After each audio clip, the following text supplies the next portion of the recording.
Hello guys, welcome back to this channel. Guys, इस video में हम बात करने जा रहे हैं रिलायंस और फ्यूचर डील से जुड़ी हुई एक छोटी सी अपडेट के बारे में। लेकिन शुरू करें उससे पहले आपसे रिक्वेस्ट करूंगा हमेशा की तरह कि अगर आप इस चैनल को फर्स्ट टाइम देख रहे हैं फाइनेंस मार्केट को, तो प्लीज़ सब्सक्राइब कर लीजिए और बेल आइकन को जरूर से हिट करिएगा ताकि आपको हर वीडियोज़ की नोटिफिकेशंस टाइमली मिलती रहें और आप सबसे पहले उसे देख पाएंगे। तो रिलायंस और फ्यूचर ग्रुप की जो डील है, इस चीज़ को क्या लेकर के क्या अभी चल रहा है, मैंने आपको बार बार बताने की कोशिश करी है। गाइज, आपको जैसा कि पता है, मैंने अभी जस्ट बताया था कुछ दिन पहले, एक दो दिन पहले, कि सुप्रीम कोर्ट को फैसला सुनना था बेसिकली सुप्रीम कोर्ट को फैसला सुनाना था 4 मई 2021 को। लेकिन फैसला ना सुनाए जाने के पीछे का कारण ये बताया गया कि सुप्रीम कोर्ट के ऊपर कोरोना वायरस को लेकर के बहुत सारी चीज़ों के ऊपर सुनवाई करनी है, बहुत सारा प्रेशर है, बहुत सारे मैटर्स सुनने हैं। तो इसलिए सुप्रीम कोर्ट जो है अमेज़न और फ्यूचर के केस को अभी ना सुन करके जून के आखिरी तक सुनवाई कर सकता है। ये बात आपको मैंने बताई थी और ये भी बताया था कि इस काम को करने से, यानी ये पोस्टपोनमेंट जो हुआ है, इसको ले करके अमेज़न को एक सेटबैक लग सकता है टेम्पररी बेसिस पे। ये टेम्पररी बेसिस पे सेटबैक है, याद रखिएगा इस चीज़ को।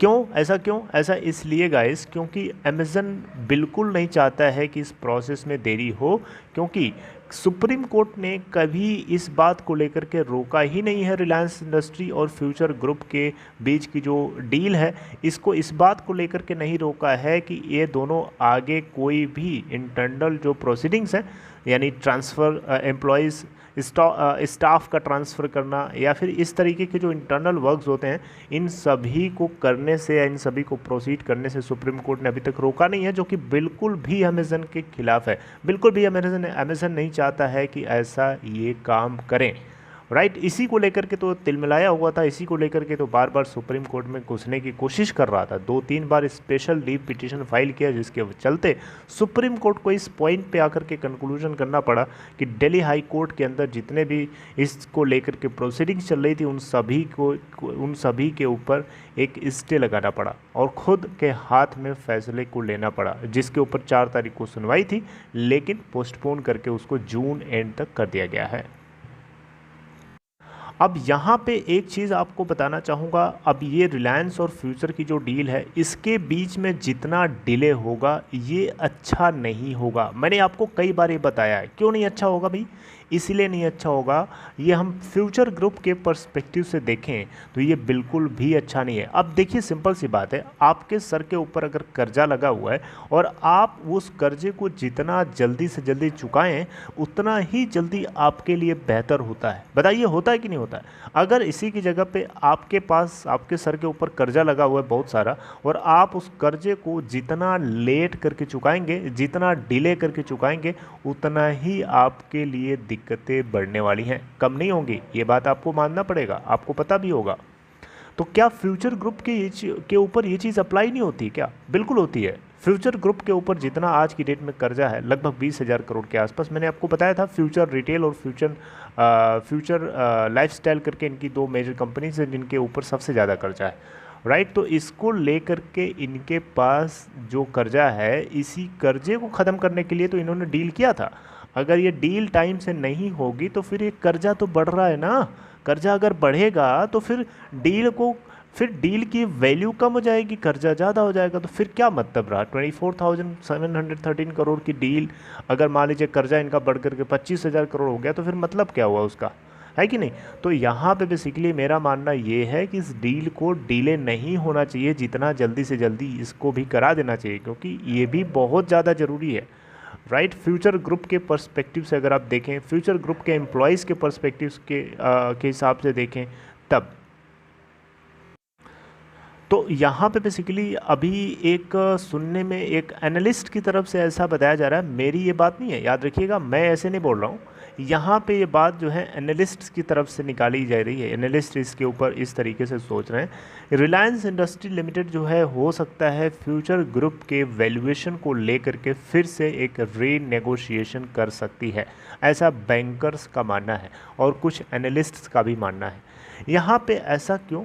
ऐसा इसलिए हो सकता है गाइस, क्योंकि इस पैंडमिक की वजह से जो सेकेंड वेव आई है, मतलब कोरोना वायरस के चलते जो सेकेंड वेव फिर से इंडिया में जो आई है, जिसके चलते लॉकडाउन जैसी सिचुएशन पूरे देश में, जी हाँ, कंप्लीट होल कंट्री के अंदर हो सकता है लॉकडाउन, स्ट्रिक्ट लॉकडाउन लगाया जा सकता है।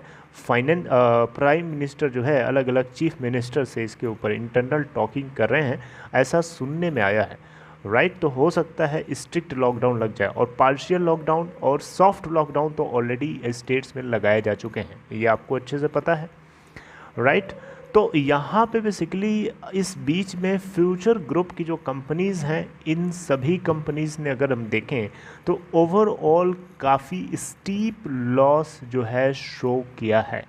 यानी यहाँ पे बेसिकली रिलायंस इंडस्ट्री लिमिटेड जो है वैल्यूएशन को लेकर के कहीं ना कहीं फिर से रीनेगोशिएशन कर सकता है, क्योंकि कोरोना वायरस के चलते जो क्राइसिस हुई है, इस क्राइसिस के चलते ऐसा माना जा रहा है कि जो नेक्स्ट 3 क्वार्टर्स हैं, इन सभी के अंदर जो है बहुत ही ज़्यादा बहुत ही गंदी मतलब गंदा इनको रिज़ल्ट मिला है। बेसिकली अगर हम देखें यहाँ पे तो दिसंबर 2020 तक में देखें तो इन 3 महीने के अंदर, जी हाँ, अक्टूबर, नवंबर, दिसंबर, इन 3 महीनों में फ्यूचर ग्रुप की जो कंपनीज़ हैं उनका कंबाइंड रेवेन्यू निकल के आता है 3228 करोड़ रुपए का, और नेट जो लॉस निकल के आता है 1450 करोड़ रुपए का, ठीक है। अगर हम प्री कोविड लेवल्स से अगर हम कंपेयर करें तो प्री कोविड लेवल्स में इनके टोटल सेल्स का डेटा था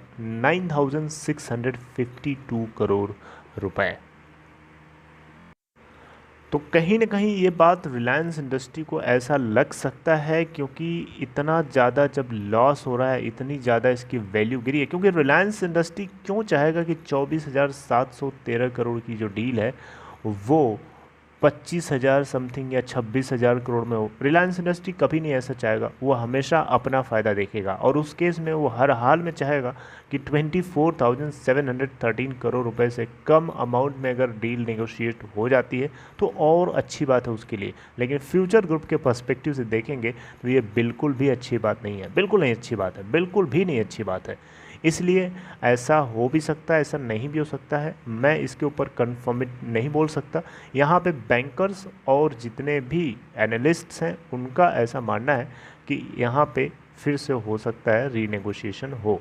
वैसे आपको बताना चाहूँगा, रिलायंस इंडस्ट्री लिमिटेड ने इस डील को पूरे करने के लिए टाइमलाइन को 6 मंथ और एक्सटेंड कर दिया है, ये आपको मैंने बात बताई थी, राइट। तो यहाँ से कहीं ना कहीं रिलायंस इंडस्ट्री लिमिटेड जो है बिल्कुल भी ये मौका छोड़ना नहीं चाहता, हालांकि इसको छोड़ भी सकता था, उसके पास पूरी फ्रीडम थी।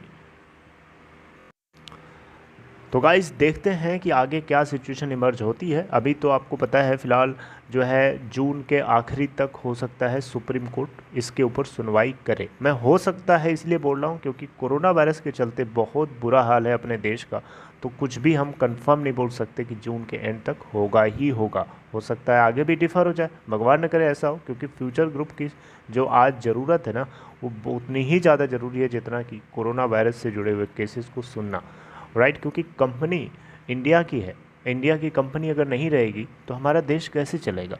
भारत की कंपनी को बचाना क्या हमारी प्रायोरिटी नहीं है? ये भी हमारे प्रायोरिटी का पार्ट है। तो यहाँ पे इस कंपनी के साथ ये जो डिले हो रहा है ये कहीं ना कहीं इसकी वैल्यूएशन को डिग्रेड करने में पूरी कोई कमी नहीं छोड़ रहा है। मुझे लगता है कि ये डील जितनी जल्दी से जल्दी हो जाए उतनी ही ज़्यादा सेफ़ रहेगा फ्यूचर ग्रुप के किशोर बियानी जी के लिए और उनके बिज़नेस के लिए और उनके स्टेक होल्डर्स के लिए और उनके कस्टमर्स के लिए। I hope you guys like this content. अगर आपको ये कंटेंट अच्छा लगा लाइक कर सकते हैं एनकरेज करने के लिए, और डिस्क्रिप्शन बॉक्स में दिए हुए लिंक को क्लिक करके आप चाहें तो अपस्टॉक में अकाउंट ओपन करा सकते हैं। See you guys next time updating something new in next video. Till then take care.